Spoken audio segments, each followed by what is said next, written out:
Class 12 सकियो तर अझै पनि लाइफमा के गर्छु भनेर थाहा छैन भने यो भिडियो तपाईको लागि।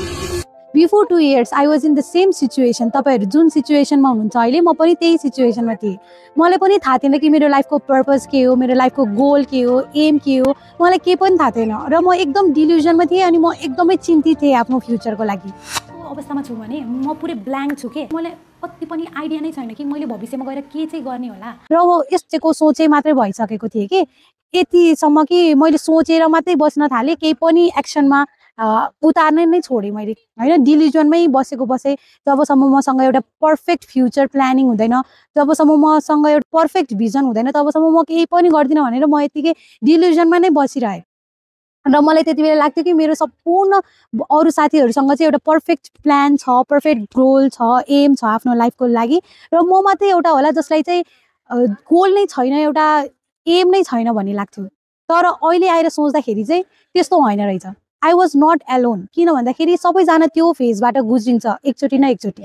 तर यति हो कि त्यो डिल्युजन हुन राम्रो हो तर डिल्युजनमै बसिराख्नु चाहिँ राम्रो होइन।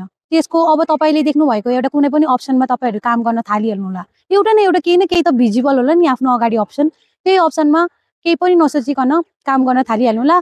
फ्युचर कस्तो हुन्छ भनेर केही चिन्ता लिनु पर्दैन। फ्युचर त आफैमा पनि अनप्रिडिक्टेबल चिज हो, त्यो अब तपाईले सोचेको कुरा नै हुन्छ भन्ने पनि छैन। त्यसैले धेरै सोचिराख्नु भन्दा चाहिँ काम गर्न थालिहाल्नु होला। म तपाईलाई एउटा इक्जाम्पल दिएर भन्न चाहन्छु। सपोज तपाईहरु अहिले सोच्नुस् कि तपाईहरु एउटा एम्प्टी डार्क रुममा हुनुहुन्छ र तपाईहरुको हातमा एउटा क्यान्डल छ। अब क्यान्डल लिएर बस्दाखेरि तपाईको अगाडिको सराउन्डिङ मात्रै भिजिबल हुन्छ नि हैन।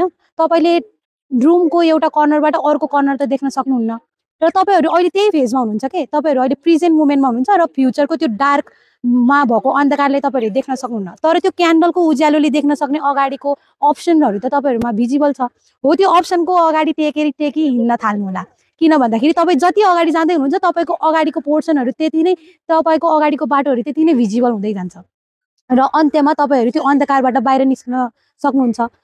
तर यदि तपाईहरु त्यो क्यान्डल बोकेर जबसम्म ब्राइट हुँदैन, जबसम्म मैले उता परको चीज पनि देख्न सक्दिन तबसम्म म हिँड्दिन भनेर त्यो क्यान्डल बोकेर हातमा बोकेर बसिराख्नु भयो भने टाइम बित्दै जाँदा त्यो क्यान्डल पनि पग्लिदा सकेर जान्छ र तपाईँ यतिकै केही न केहीको हुनुहुन्छ।